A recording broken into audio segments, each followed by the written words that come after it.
July 22nd, 2025. Well, we've reached and passed the 6-month point in Trump's second term in office. And I think we have a lot of good accomplishments here to report. I mean, of course, the big, beautiful bill, which got through, which is great, as they call it. Big point is we avoided a very major tax increase, which would have been really bad for most people, I think.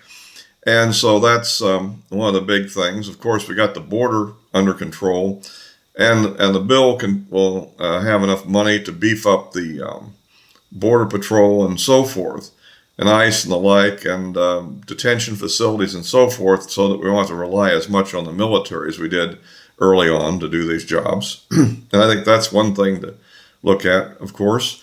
And then, of course, we have the tariff program. I'm a little less optimistic on, but he has made a few trade deals. We'll see how that ultimately holds up. But for the moment, it has raised a fair amount of money, which will counterbalance the deficit increase that everybody was complaining about with the big, beautiful bill. In fact, it may actually eliminate the increased deficit due to the bill. Now, it won't increase the overall deficit, of course. But the increase that everybody was complaining about might not occur.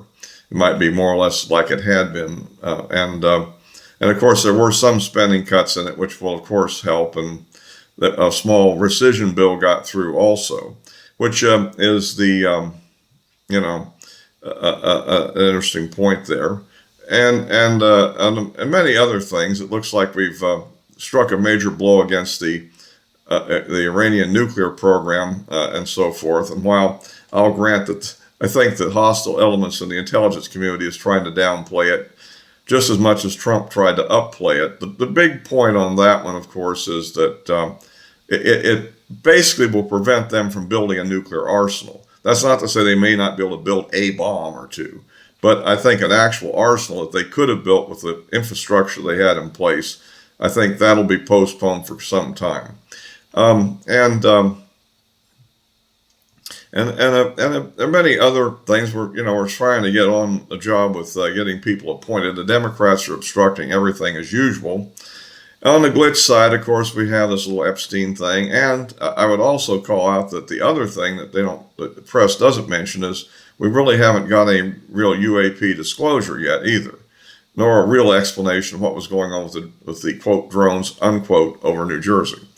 But the main thing I want to get into in this video for the moment here is to go on with Tulsi Gabbard's release, because now we have finally got around to getting into what was behind all of the scandals that Trump was hit with in the early part of his, in fact, through about half of his first term.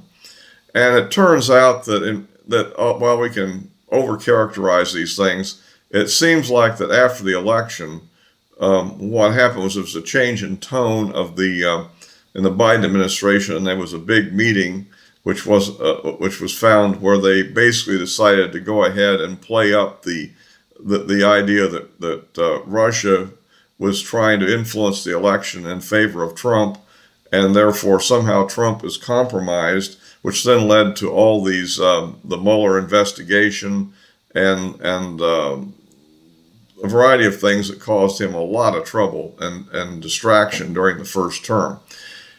So that I think is a major development, and of course Gabbard is calling for these people to be held to account, and I guess this matter has now been referred to the Justice Department. So if you like these videos, please give me a like, subscribe, click the bell for notifications. Or also you can follow me if you run into this somewhere on social media, if you prefer Rumble. The address is in the description below.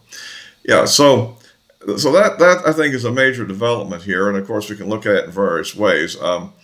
It will be presumably referred to the Justice Department, and we'll see what progress they can make on it. Some people argue that the presidential immunity decision that Trump won with the Supreme Court, of course, last year, will actually end up playing out to provide protection to former President Obama and somewhat make him potentially immune to prosecution. Whether that turns out to be the truth or not is another question, but that has been, you know, put forward as an issue. The rest of the people involved, Clapper and you know, those people, they're probably not as protected since they don't have presidential immunity. And the other thing is, many of the statements they may have made in various testimonies under oath might end up being considered perjury. There is an issue of how long ago it was with the statute of limitations of 5 years. However, a conspiracy charge, the last act as part of the conspiracy, can potentially be held as a you know, an issue to extend the statute of limitations. That sort of thing was used against Manafort, for instance, in the attempts to go after him, if we recall, some years back. So that is still in play, and we'll have to see where it goes. From a practical political point of view, though, I think it tends to be a good counterpunch to this Epstein flap that showed up, which I discussed in the last video, because it will take up a lot of the air out in the conservative media segment, and the focus, I think, will shift more and more toward this issue and the debate and counter debate around this. And of course, as we go forward, I presumably there will be grand jury investigation. We'll see about that. I think there will be at least that much. Whether there'll be successful prosecution, another issue. But the grand jury investigation, of course, will force these people to lawyer up, and except for somebody like Obama, who has plenty of money with his memoirs and all that kind of thing, and a lot of these other people probably don't. And of course, they've put great financial strain on a variety of Republicans that were members of the Trump administration with the various prosecutions that the Democrats have waged against them. So I guess it's time maybe for a little bit of return favor there on that. And it's possible somebody will end up getting nailed with something. Whether they're really, I mean, treason and coup, I think, are pretty strong words. However, one could consider it to be kind of a conspiracy, maybe a seditious conspiracy, perhaps. One might go that far, but more than likely, the real vulnerability will probably be perjury charges. That these people will probably tend to lie under questioning to defend their actions, and if we can prove they're lying about something, then they might go under. On the other side, we have to remember that, of course, the trials will almost certainly occur in the D.C. circuits, which are full of Democrats, and we've seen the kind of judges, and think about the jury you're going to get in D.C. I mean, it's going to be, 93% Democrat? And of course, so I think the actual conviction potential may not be as great as one might hope on our side. But at any rate, I think it's at least good that we're out there pursuing this subject, and we'll see what comes of it. I understand Gabbard has also released a lot of files on the Martin Luther King assassination, and we'll have to see what's in there. That one itself is also very suspicious, just like the Kennedy assassination, the President Kennedy assassination. And there's even some conspiracy issues around RFK as well. Of course, famous people like this often attract these kind of conspiracy theories. So, but we'll just have to see what pans out on that subject. It wouldn't be shocked that something might turn out, although whether it'll be in the documents or not, I don't know. It would depend, I guess, a lot on who was behind these things. I mean, if one might have thought in the Martin Luther King thing, it might have been sort of kind of Klan-type organizations or those sort of groups that could have been behind it. It seems like that James Earl Ray did have some financial support, and it's kind of wondering where did that come from. So, but I don't know if that'll be in these documents or not. That'll have to play out over time. But remember, the whole thing is always to fill the media space with as much as we can. to block out whatever the Democrats are doing. And of course, we still have a lot going on with the investigation into the Biden administration and the so-called auto pen conspiracy issues, which in fact, there probably were instances. I still actually suspect that his wife was probably one of the prime movers in setting a lot of the agenda there.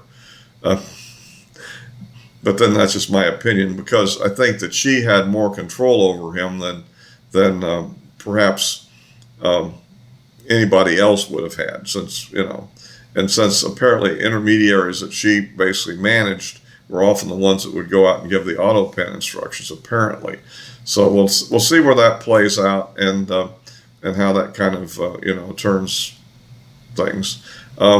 In the meantime, I would point out that the war in Ukraine continues to heat up, with massive Russian drone and missile strikes against the Ukrainians, and relatively smaller drone strikes against the Russians being waged by the Ukrainians. So, but they're both going at it right now, and I think that the Russians are moving into trying to encircle Pokrovsk as much best they can.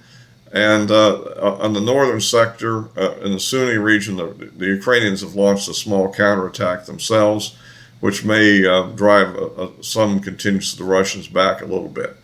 So that's kind of how that's going. So that's kind of a rundown of the things that are occurring and how they are. We wish Tulsi Gabbard the best. There are news articles or rumors floating, I'm not sure how accurate they are, that the Senate Intelligence Committee is trying to put some constraints and restrict her ability to conduct the operation she's doing.